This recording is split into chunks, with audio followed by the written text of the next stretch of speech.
பாண்டியன் வாங்க. வணக்கம் தோழர் ஐயா நல்லக்கண்ணு அவர்கள் சிறுவனாக இருந்த பொழுதிருந்து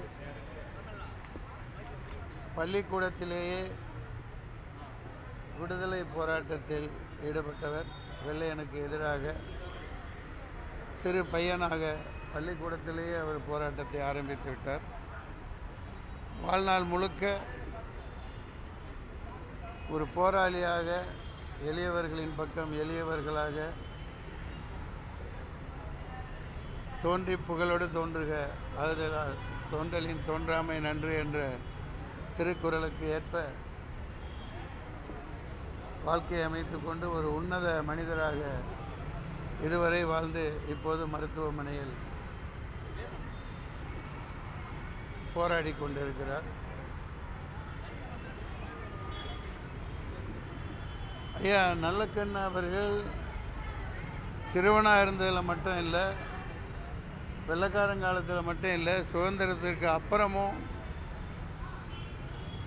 இந்திய கம்யூனிஸ்ட் கட்சி சுதந்திரத்துக்கு அப்புறம் 48 நினைக்கிறேன் தடை செய்யப்பட்ட பொழுது தேடி தேடி துருவி அவரை கைது பண்ணுறாங்க.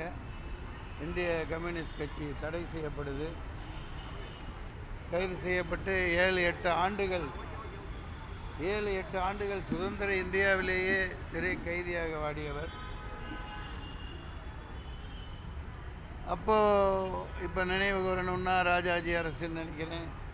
இந்தியா சுதந்திரம் பெற்ற பிறகும் இந்த தமிழ்நாட்டில் அந்த காவல்துறை எல்லோருக்கும் தெரிந்த விஷயங்கள், அவர் மீசையை சுருட்டு அல்லது வெண் சுருட்டு அந்த சிகரெட்டு மூலம் பொசுக்கி ரொம்பவும் துன்புறுத்தப்பட்டு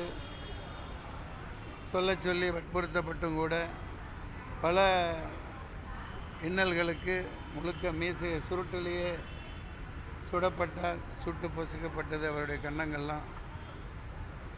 இருந்தும் அவர் கொள்கையை விட்டு கொடுக்காத ஒரு கொள்கை பிடிப்பாளியாக உழைப்பாளர்களின் பக்கம் வாழ்ந்த ஒரு மனிதராக இன்று வரை வாழ்ந்து வந்த மனிதர்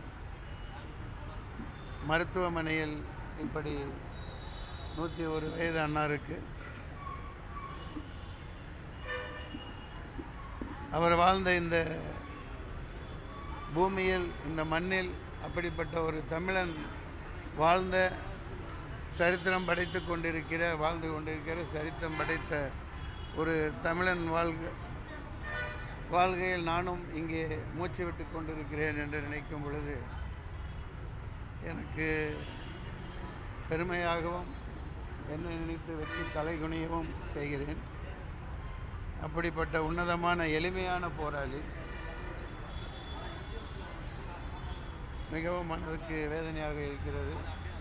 சிறுநீரகங்கள் செயலிழந்து விட்டன என்று சொல்கிறார்கள். டயாலிசிஸ் பண்ண முடியாது என்று சொல்கிறார்கள். முகமெல்லாம்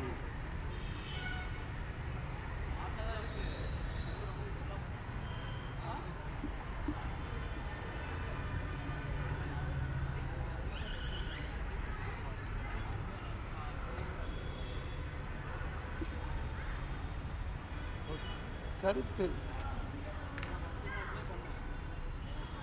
முகம் கருத்து விட்டது.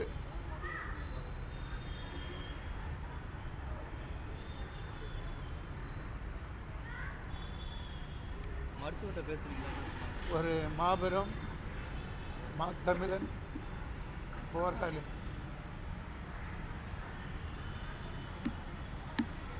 அவருடைய அர்ப்பணிப்பு